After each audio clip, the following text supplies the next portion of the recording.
So I'm just going to tell you a little bit about my child care story.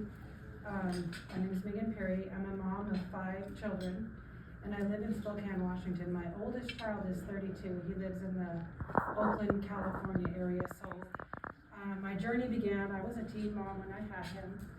I'm also one of 7 children, and the family of origin that I come from are Jehovah's Witnesses.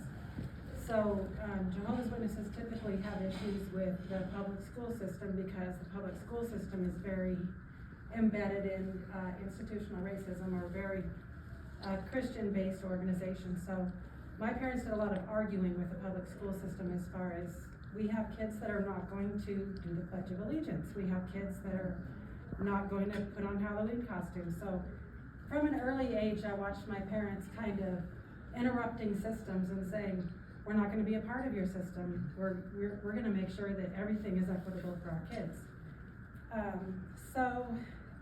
My mom, because there's 7 kids, right? My dad was a painter. My mom started a child care center.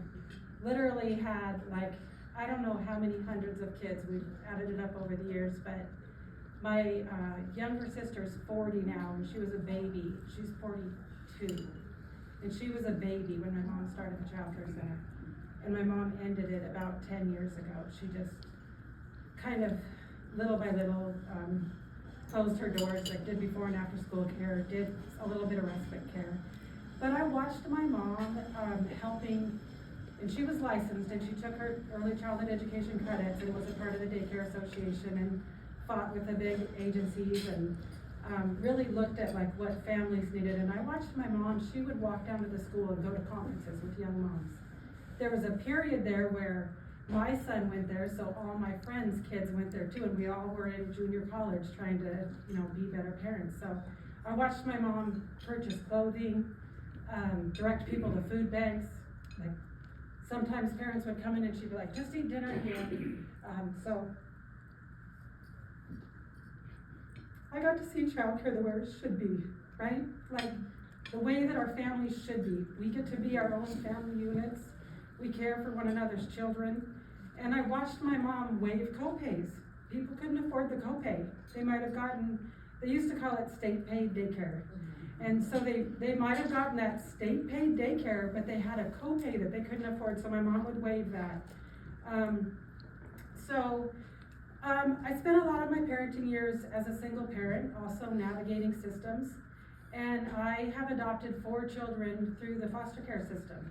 And it wasn't like something that I aspired to do. I was what the DCYF called, or whatever CPS called me, a suitable other.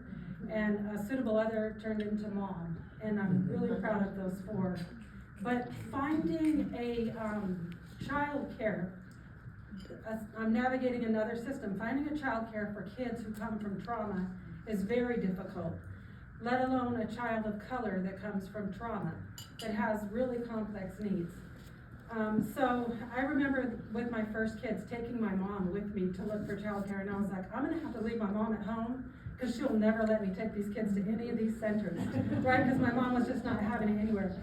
So in 2019, I had received an increase in pay. I went to work for an organization doing advocacy work, and it was a great increase in pay from what I had been doing. I was a licensed drug and alcohol counselor, and in Washington State, that's one of the lowest paying wages. So I received a bump up to do advocacy work within that role, and I lost the child care that I had, so I purchased a home in North Spokane, in what used to be the 3rd legislative district, but no longer is. We'll talk about that later. So I purchased a home in Spokane, and shortly after I purchased the home, I had a child care review, and my copay went up to almost $500. So I'm sitting there thinking, am I gonna have this home that I was very proud to purchase as a single mom of 4 kids, or am I gonna have child care? Like, I don't know what I'm gonna do. How am I gonna make this work? So I was facing the same dilemma that most families face, trying to balance the cost of childcare and remain employed. Fast forward 6 months and COVID happened. And COVID laid bare how many of us are really struggling with food, housing, and healthcare issues. Really, like, we were all stuck in our homes dealing with the issues that really impacted our families, but impacted them even more. And most importantly, how systemic and institutional racism perpetuate those conditions for our families. So I accepted a part-time position working from home to juggle childcare and try to support my family. And thanks to the investments of the Fair Start for Kids Act, I'm happy to say I'm now employed full-time, and my co-payment is just under $100.